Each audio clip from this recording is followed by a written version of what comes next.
Yes. So hello student. So in my last lecture, uh, I have ended up with the divide and conquer algorithm principle, and I have just solved that square matrix multiplication using Strassen's multiplication using the concept of divide and conquer. So actually, what happens in divide and conquer approach? We take the whole problem, then we don't conquer it directly, rather we divide our problem into smaller sub problem.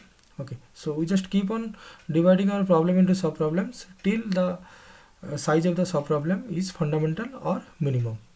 Then after that we just keep on conquering the smaller sub problem, and finally we will combine the solution of all the sub problem to get the final solution, right? Okay, so today we'll see another algorithm, that is binary search, which is again based upon the principle of divide and conquer, right? So already I have told you in my last class that in case of linear search, what we do, we take a list, right, and we take a particular item, and if we want to check whether that particular item is present in the list, then what we do in linear search, we just compare that item to be searched with all the elements present in the list serially, one after another, starting from left to right.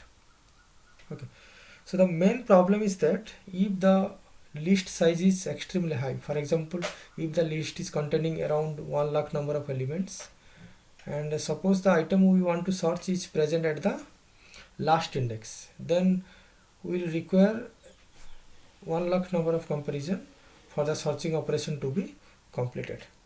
Okay, so this may take a long time, or the time complexity of linear search algorithm is more if the number of data items present in the list is maximum, right? So we can have a better kind of solution for searching uh, by using this binary search technique, which is relied upon the divide and conquer approach, right? So now there is one precondition for this binary search, and the precondition is that the list of items which we will be taking has to be in a sorted sequence, right? It will be either in ascending or it will be in descending. Okay, so for the time being, we'll assume that the input list is in ascending order, right? So the input to this binary search is a sequence, any sequence in ascending order, and another is the item we want to search, right? So now how this actually works, we'll take the whole list, we'll extract the index of first element, we'll take the index of last element, then if the index of first element is, let's say, L, and the index of last element is U, then we'll find a middle index which is m equal to L plus U by 2, right? So now getting that middle index element, or getting that middle index, we can just compare the item to be searched with the middle index element. So if the item we want to search for, or that is also known as the key element, if it is less than the middle index element, then definitely that item is present in the left part. Left means the left part of that middle index, and if the item is greater than the middle index element, then definitely our item must be in the right part. Okay, so it may be present or may not be, but if it is greater, then it has to be in the right hand part, right? So this is how in each step we are dividing our input list into two sublist. Okay, so this division will be continued till our item is found. Okay, so if the item is not found till the final division, then we will say the item is not present in the list. Okay, so this is the algorithm. So A is the list where we want to check if the element k is present in A or not. Low is the index of first element of the list A, and high is the index of last element of this list A, right? So now if this thing happen, right? Means high less than greater than equal to low. Okay, then we'll just find the index of middle element. So mid equal to low plus high by 2. So it is floor. Floor means it will be rounded down, right? For example, 7 by 2 floor is 3, like that. So now once this mid index is calculated, we can check the value of item to be searched, that is k, with the middle index element, that is a of mid. So if k is equal to means if the item to be searched is equal to the middle index element, then yes, the searching is successful and the index at which it is present will be returned, right? So now if the element that is to be searched k is less than the middle element, then definitely that item to be searched k must be in the left part of the array. Means it will be from low to mid minus 1. Similarly, right part will contain mid plus 1 to high, right? So that is the third case. If the key means the element we want to search is greater than the middle element, then obviously we have to traverse the right hand part of the array, discarding the left side of the array, right? So we should again traverse, or we should again search in the array starting from index mid plus 1 to high. So simple. Item to be searched is present at the middle index element, searching successful. If it is less, then it will be in the left hand part. If it is greater, it will be in the right hand part, right? So now if this thing is not satisfied, high is not greater than equal to low, then it will return what? -1. So -1 is returned means the element is not present in the list, right? So we'll take a very simple example. This is the given list 1, 7, 11, 19 up to 93. It is in ascending order, right? And we have to check whether the element 7 is present in the list or not. So initially you just represent the whole list of integer using a one-dimensional array, right? So now let's say it is the element to be searched, that is key, right? So L equal to 0, U equal to 11. So M will be what? Middle element, it will be L plus U by 2, right? So it will be 5. So middle element is this 43. Fifth index means it is 43. So the element we want to search is 7. So 7 is less than this A of 5 means 43, means we have to discard this whole thing, right? So we'll just consider this thing starting from index 0 to this index 4. Okay, right. So for the next iteration it will be L equal to 0, U equal to 4. So similarly M will be L plus U by 2, that is equal to 0 plus 4 by 2, it is 2, right? So 2 means A of 2, it is what? 11. So again 7 is less than 11, A of 2. So again we have to consider this right hand part. So again we have to traverse the array considering the left part only. So 0 to 1. Okay, so right, so I think there is a mistake here, right? So actually here it will be 0 to U will be actually 1, sorry. So U will be what? 1. So if U equal to 1, then L equal to 0, U equal to 1, M will be 0 plus 1 by 2, that is what? 0. Okay, so it will be what? 0. So we have to compare if 7 is greater than, less than, or equal to this element. So it is obviously greater. So what will happen? We have to just take the right hand part. So finally we will come to this position and we will check that. So you just one more step will be here. Okay, right. So this is all about what? Binary search. So in binary search, what we are doing, in each iteration we are just making the list into another list of almost half size, right? So now if we will discuss the time complexity of this binary search, again there is a printing mistake, it will be what? binary search. So the recurrence for binary search will be like this. If there is only one element, then no need for any division, you can directly go for comparison, so that will take theta of 1 time, right? So now if n is more than 1, then you have to do the division. Okay, so let's say Tn by 2 is the time required for applying that binary search again in one of the half of the original list, right? So it is Tn by 2 plus theta of 1. So here a equal to 1, b equal to 2, fn is equal to 1. So n power log a base b. So it will be log 1 value is 0. So n power 0 is 1. So clearly fn is 1, and we are getting here also as what? 1, right? Fn is equal to 1. So make this 1, right? So fn equal to 1, that is equal to theta of n. So this is under the case 2 of master formula, right? So Tn equal to theta of log 1 base 2 log n. So it will be theta of n power 0 log n. So it is theta of log n. So the time complexity of binary search, just to make a note, it is binary search, right, is what? Theta of log n. Okay. So now the next interesting algorithm is merge sort, again, which is relied upon that divide and conquer approach. Okay. So let us see the algorithm. Okay, so this merge sort algorithm is divided into two parts. One is recursive merge sort procedure, and another is the merging procedure, right?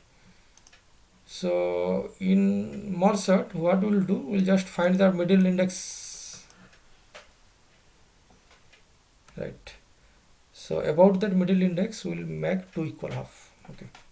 So if the division is done around this integer index q, so one sublist will be p to q, another sublist will be q plus 1 to r. P is the index of first element, r is the index of last element, and q is the index of middle element, right? So one time you have to apply merge sort to this first sublist, and next time you have to make or apply that merge sort technique to the right sublist, which start from q plus 1, right? So here we are making the division around this point q, right?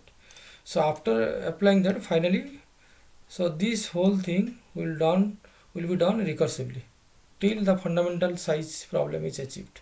So once we have arrived at that fundamental size problem, then we have to go for merging. Okay. So similarly, backward side, from the backward side, merging will be done to finally get the sorted sequence, right? So this is the procedure for merge.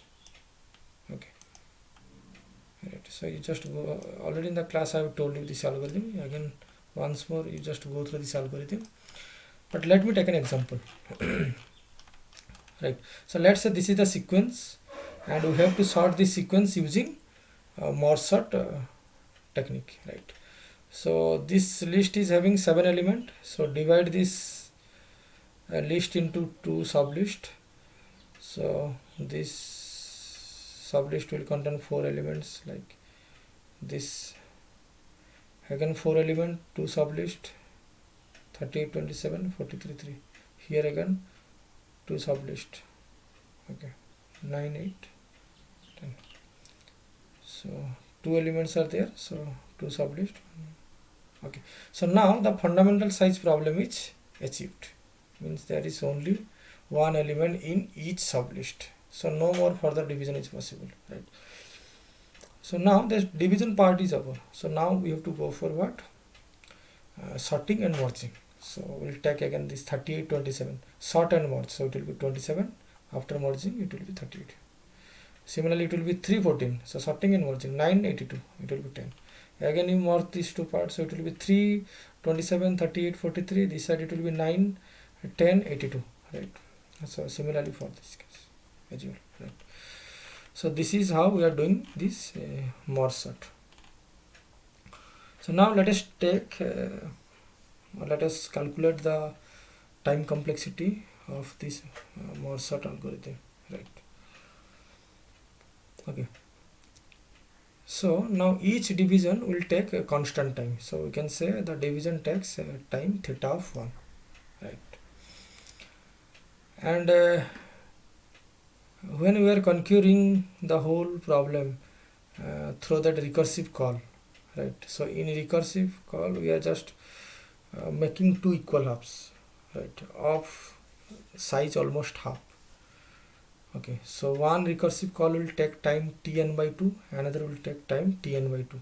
So the total time will be 2tn by 2. And finally we have to go for the merging the solution, which will take the time theta of n, right? So this is the recurrence for merge sort algorithm, right?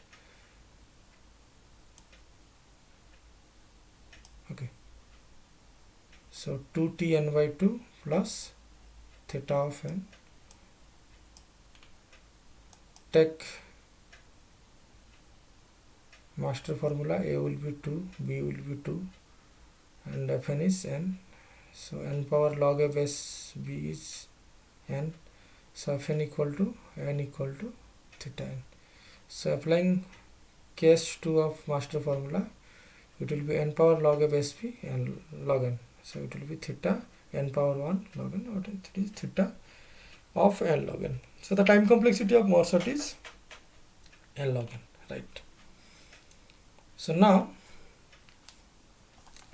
next we'll see another algorithm which again depend upon that divide and conquer approach, right? So that is called what, quicksort. Okay, so again in quicksort we are doing that partitioning, right? But in this case what we are doing, for our case I have assumed that the pivot element is the last element present in the given list. So in this quicksort algorithm we are assuming that the last element is the pivot element, and considering that pivot element we are doing some kind of partitioning. So we are doing the partitioning in such a way that that pivot element will acquire a position in the list such that the elements lying left to the pivot element will have lesser values, and the elements lying right to the pivot element will have greater values, right?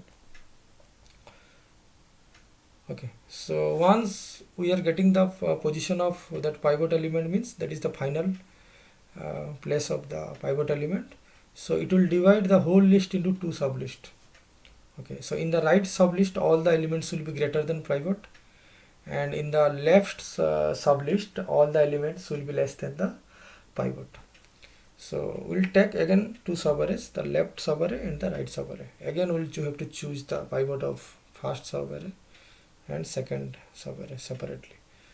Again same principle you have to apply, consider the last element as pivot. So you have to just keep on doing this process till the whole array is sorted, right? So here in quicksort algorithm we are doing that partitioning around the index of that pivot element, which is p, right?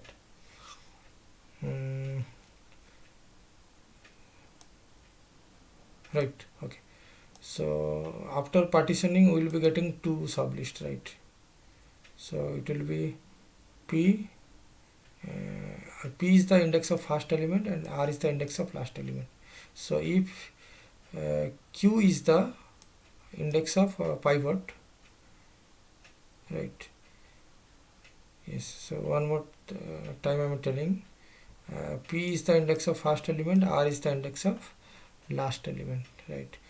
And q is the index of the pivot element. So once the division is done around this pivot and the index is q, so we can have two lists like p to q minus 1, another is q plus 1 to r, because the pivot q has already got its position, right? But the main heart of this quicksort algorithm is this partition algorithm, how to do that partition. Okay, so this is how do that partition, right?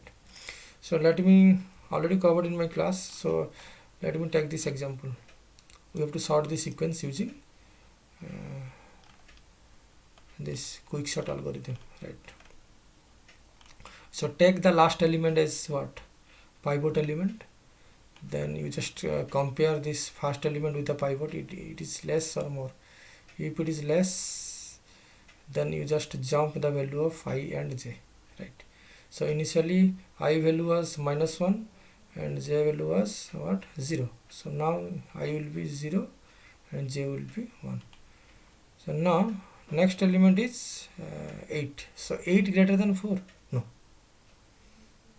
sorry, 8 less than 4. So you just in the first case we have checked 2 less than 4, it was yes, so we have to increment both the value of I and j. But in this case 8 is not less than 4. So if it is so, then you just keep on increasing the value of j, no problem, but you cannot increase the value of I. So I will remain as it was in earlier case, right? So we are just shifting the value of j, right? So again you have to check 7 less than 4, no. So again you shift.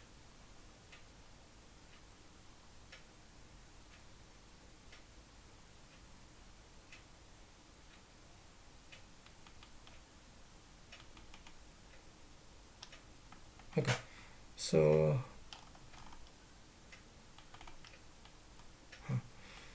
the next value is what, j. So 1 is less than 4, yes. So you have to swap the value of what, p of means the element at index I and the element at index j.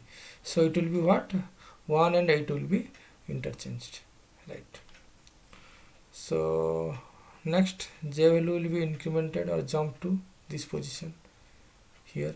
Okay, so again you check 3 less than 4, yes. So again you swap. So 3 will be swapped with 7, right? And the next element j will be jumping to this position, next element 5. So 5 less than 4, no. So I will remain where it was, right? So j will be just shifted, right? So 6 less than 4, no. So you just again swap, right? So 8 will be swapped with 6,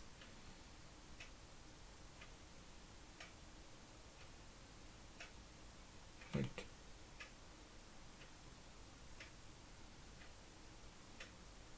Okay, so here it is, okay. So 6 is not less than 4. Okay, so you don't need to do anything. Okay, so because swapping is there if and only if the element is less than the pivot element, right? So no need to swap. And finally you have to swap the pivot element with the element at index I, right? So you have to swap this 4 and this 8, right? So now you can mark this is the final position of the pivot element, and the element is 4. So all the elements lying left to this pivot element 4 are less, and the elements lying right to this pivot are greater, right? So here is the algorithm actually, right? So if element is less than the pivot, then you just increase the value of I and exchange ai with aj. Okay, otherwise if this fails, you simply keep on increasing the value of j, and finally after getting out of the loop you just swap the value of a of I plus 1 with a of r, database, right? Okay, so now let us analyze the time complexity of this quicksort algorithm. So we will consider 3 cases. One is best case, second is worst case, and the third one is average case, right?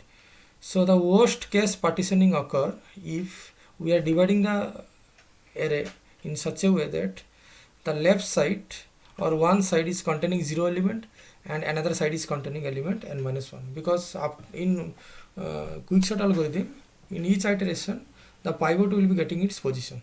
So that is one element, so one side will contain 0 element, another side will contain n minus 1 element, so total it will have n elements, right? So in worst case partitioning, the time complexity will be like this. Tn is equal to one solid size is n minus 1, so tn minus 1 plus t0 plus theta of n.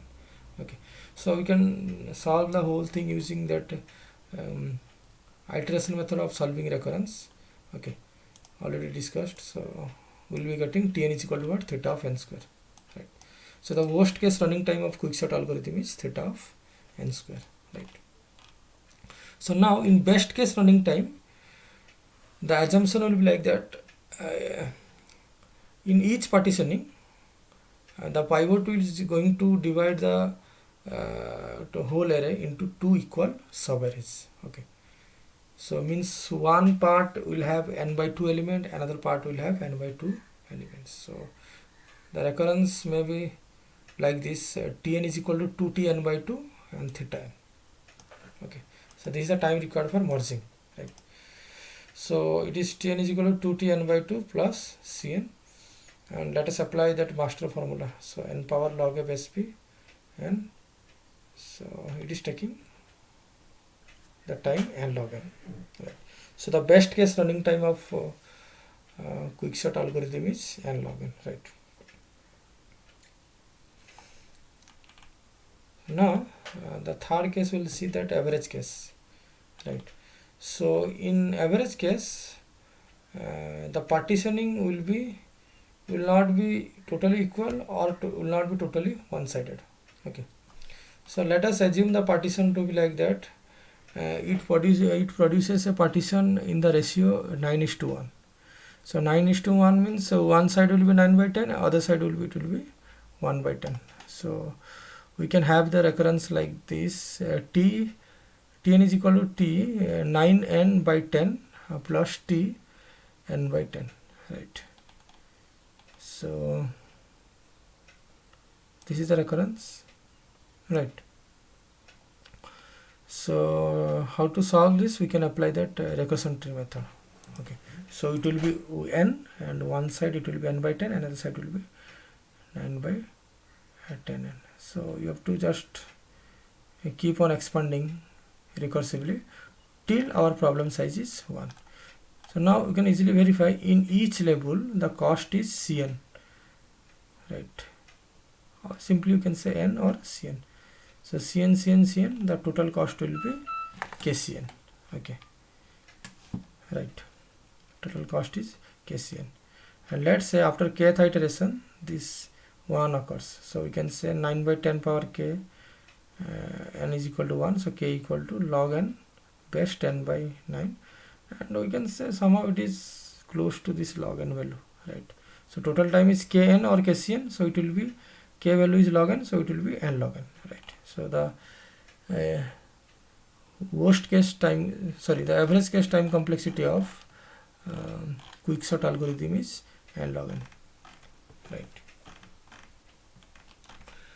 So we can find that the worst case time complexity of quicksort is n square, but average case and best case time complexities are both n log n, right?